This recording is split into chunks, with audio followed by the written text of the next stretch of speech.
नमस्कार, आप देख रहे हैं श्रेष्ठ भारत और आपके साथ मैं हूं संजीव चौहान। गोलमाल है भाई, सब गोलमाल है।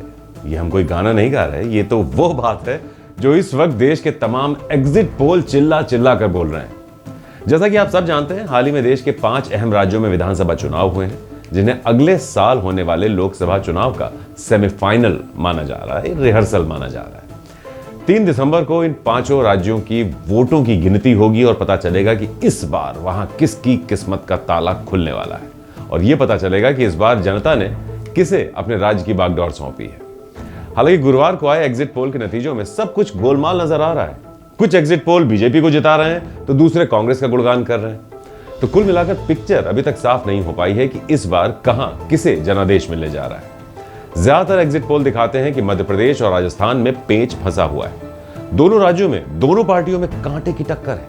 वहीं छत्तीसगढ़ और तेलंगाना में कांग्रेस का दबदबा देखने को मिल रहा है। अब सही तस्वीर तो 3 दिसंबर को ही साफ हो पाएगी और नतीजे आने से पहले कुछ भी कहना बेमानी होगा, सही नहीं होगा। हालांकि इन सभी एग्जिट पोल में बीजेपी और पीएम मोदी के लिए कई संकेत छुपे हुए नजर आ रहे हैं। जी हाँ, एमपी और राजस्थान में बीजेपी और कांग्रेस में कांटे का मुकाबला कई मायनों में अहम है। राजस्थान में बीजेपी दोबारा काबिज होती है तो भी अंतर शायद बहुत ज्यादा नहीं होगा। एमपी में सस्पेंस बना हुआ है।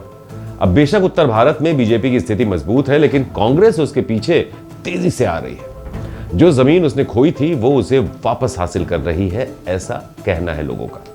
बीजेपी को अगले साल केंद्र की सत्ता में आने के लिए पुराने सहयोगियों की तरफ देखना होगा और सिर्फ पुराने दोस्त ही नहीं, इस बार मुकाबला इतने कांटे का होने वाला है कि बीजेपी को कुछ नए दोस्त भी जोड़ने पड़ सकते हैं और इसी मोर्चे पर बीजेपी सबसे कमजोर पड़ रही है। इसके उलट कई छोटे बड़े दल कांग्रेस की छत्रछाया में आगे बढ़ते दिख रहे हैं। इन 5 राज्यों में अगर कांग्रेस अच्छा प्रदर्शन करती है तो इंडिया अलायंस में कांग्रेस का कद काफी बढ़ जाएगा। वहीं उत्तर भारत के उलट दक्षिण में बीजेपी की तस्वीर बिल्कुल उल्टी दिखाई दे रही है।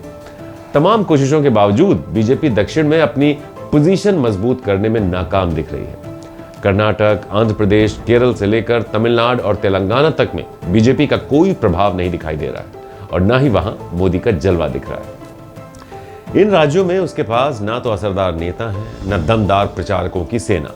अब बात करें कांग्रेस की, तो दक्षिण में यह पार्टी मजबूती के साथ उभरती दिखाई दे रही है। उसने तेलंगाना जीत लिया तो कांग्रेस का कायाकल्प होने से कोई रोक नहीं सकता।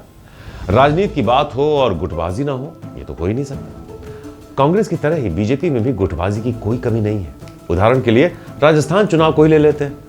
पूर्व सीएम वसुंधरा राजे और उनके खेमे ने पार्टी में खलबली मचा रखी है। वसुंधरा राजे और उनके खेमे ने चिंता की लकीरें डाल दी हैं कई वरिष्ठ पार्टी नेताओं के माथे पर।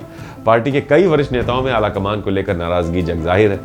उन्हें लगता है कि पुराने नेताओं को छांट छांट कर बाहर निकाला जा रहा है या फिर नजरअंदाज किया जा रहा है। इसने पार्टी में गुटबाजी को बढ़ावा दिया है और साफ तौर पर कांग्रेस इसका फायदा उठा रही है। वहीं हमेशा से हिंदुत्व का एजेंडा साथ में लेकर चलने वाली बीजेपी इस बार पहले के मुकाबले काफी भटकती हुई नजर आ रही है। इस मुद्दे पर बीजेपी में पुरानी जैसी आक्रामकता नहीं दिखाई दे रही। पार्टी के कार्यकर्ता भी हिंदुत्व के मुद्दे पर 2 धड़ों में बटे हुए हैं। एक धड़ा इसे मुद्दा बनाने के पक्ष में है, लेकिन दूसरा इस बात पर जोर दे रहा है कि पार्टी विपक्ष पर ही हमला करे। राम मंदिर बीजेपी के लिए लंबे समय तक चुनावी मुद्दा रहा, लेकिन अब इसके बनने का रास्ता साफ होने के बाद इसे मुद्दा बनाना मुश्किल होगा। लिहाजा बीजेपी को कोई नया मुद्दा तलाशना होगा। पूरे चुनाव कैंपेन में बीजेपी के पास प्रधानमंत्री नरेंद्र मोदी बीजेपी के सबसे बड़े चेहरे हैं। ये भी कह सकते हैं कि वो पार्टी के ब्रांड एम्बेसडर हैं। पार्टी के हर नेता को सिर्फ टिकट मिलने का इंतजार होता है और उसके बाद पीएम के नाम पर ही वोट मांगने में नेता जुट जाते हैं।